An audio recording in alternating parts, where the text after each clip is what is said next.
Friends, welcome to सरकारी खबर। आज मैं आपके लिए लेके आई 8 जून 2020 के कुछ इंपॉर्टेंट करंट अफेयर एमसीक्यू। तो मैं रिक्वेस्ट करूंगी आप इस वीडियो को एंड तक ज़रूर देखिएगा और जिन्होंने मेरे चैनल को सब्सक्राइब नहीं किया है उसे सब्सक्राइब ज़रूर करिएगा। तो आइए चलिए स्टार्ट करते हैं वीडियो को।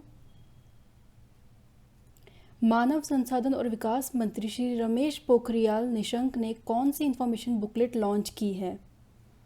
ऑप्शंस हैं safe online learning in the time of Covid, safe online study in the time of COVID, safe online living in the time of COVID, safe online talking in the time of COVID।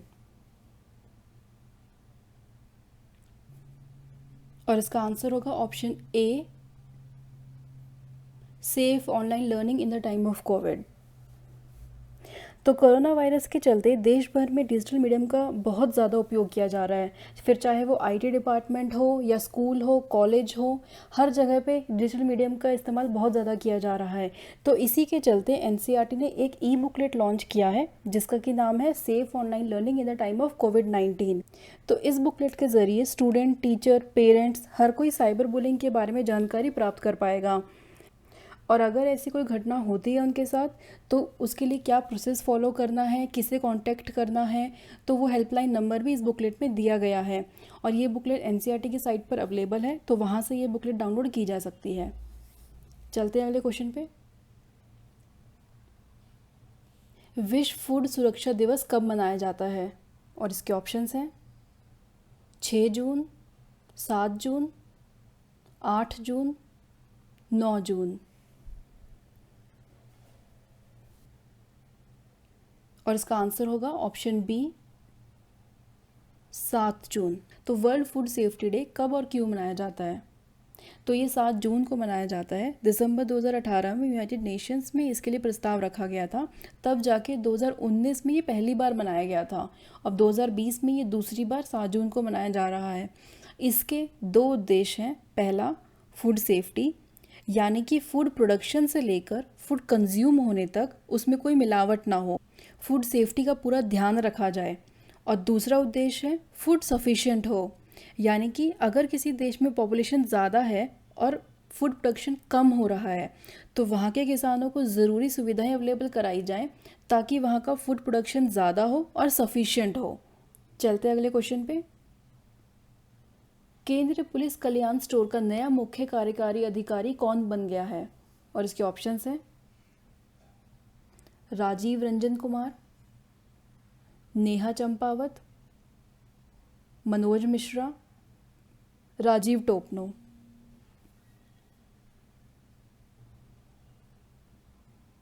तो इसका answer होगा option ए, राजीव रंजन कुमार। तो central police welfare store या कह सकते हैं central police canteen, इसकी शुरुआत जो पुलिसकर्मी सेवा कर रहे हैं या जो रिटायर हो चुके BSF, CRPF, CISF, ITBP, SSB, Assam rifles जवान हैं, उनके कल्याण के उपाय के रूप में 26 सितंबर 2006 में की गई थी। और अभी इसके लिए चीफ एग्जीक्यूटिव ऑफिसर के पद पर राजीव रंजन कुमार को लिया गया है और इन्हें इस पद पर 3 महीने के लिए लिया गया है। चलते अगले क्वेश्चन पे। गुस्ताव ट्रवे अवार्ड के लिए किस भारतीय फेरी को शॉर्टलिस्ट किया गया है? और इसके ऑप्शंस हैं आदित्य, थेवेरा, साइजी, मैक्रूज।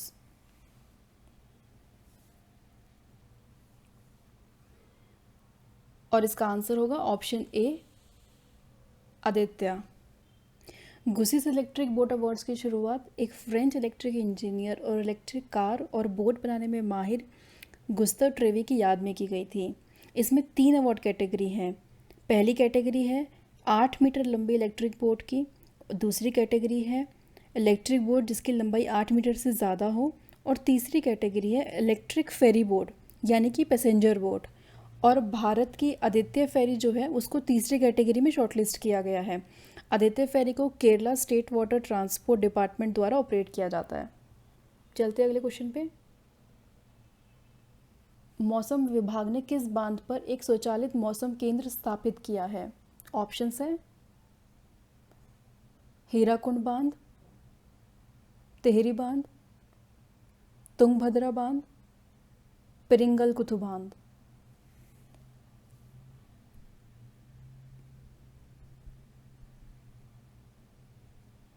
और इसका आंसर होगा ऑप्शन डी, पेरिंगल कुतु बांध।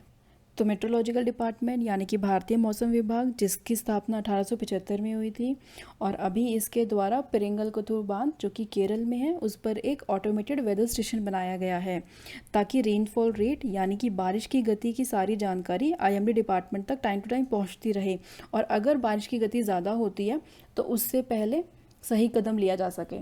चलते अगले क्वेश्चन पे। विभिन्न देशों में फंसे भारतीयों को निकालने के लिए एयर इंडिया एक्सप्रेस का तीसरा चरण 9 जून से शुरू होगा। इस मिशन का नाम क्या है? और ऑप्शंस हैं भारत चलो, स्वदेश, वंदे भारत, मेरा वतन। और इसका आंसर होगा ऑप्शन सी, वंदे भारत। तो कोरोना वायरस के चलते पूरे देश में लॉकडाउन लगाया गया था, और जिसकी वजह से काफ़ी सारी अंतर्राष्ट्रीय फ़्लाइट्स बंद कर दी गई थी, और जिसके चलते काफ़ी भारतीय अलग अलग देश में फंस गए थे। तो अब भारत सरकार ने उन्हीं भारतीयों को वापस लाने की योजना से वंदे भारत मिशन की शुरुआत की थी, और अभी तक इसके 2 चरण पूरे हो चुके हैं, और अब इसका तीसरा चरण शुरू होने जा रहा है जो कि 9 जून से शुरू होगा। और इस मुहिम में भारतीय फ़्लाइट एयर इंडिया लोगों को भारत लेकर आ रही है। चलते अगले क्वेश्चन पे। 2020 विश्व तीरंदाजी फील्ड चैंपियनशिप को किस वर्ष तक स्थगित किया गया है? और इसके ऑप्शंस हैं 2021, 2022, 2023, 2025। तो इसका आंसर होगा ऑप्शन बी, 2022। तो विश्व तीरंदाजी फील्ड चैंपियनशिप, जो कि तीरंदाजी क्षेत्र में एक अंतर्राष्ट्रीय प्रतियोगिता है, ये हर 2 साल में एक बार आयोजित की जाती है, और अधिकतर ये यूरोप में की जाती है, और उसके अलावा ऑस्ट्रेलिया या उत्तरी अमेरिका में की जाती है। तो ये इस बार 2020 में होने वाली थी, और इस बार दुनिया भर में कोरोना वायरस के चलते दुनिया भर में लॉकडाउन लगा है, जिसके चलते इसको 2022 तक स्थगित कर दिया गया है। तो फ्रेंड्स, ये थे आज के टॉप करंट अफेयर एमसीक्यू। आपने सजेशंस मुझे कमेंट बॉक्स में ज़रूर दीजिएगा, और मेरे चैनल को लाइक, शेयर, सब्सक्राइब ज़रूर करिएगा, ताकि जब भी मैं वीडियो डालूँ आपको तुरंत उसका नोटिफिकेशन आ जाए और कोई वीडियो आपका मिस ना हो। Thank you for watching.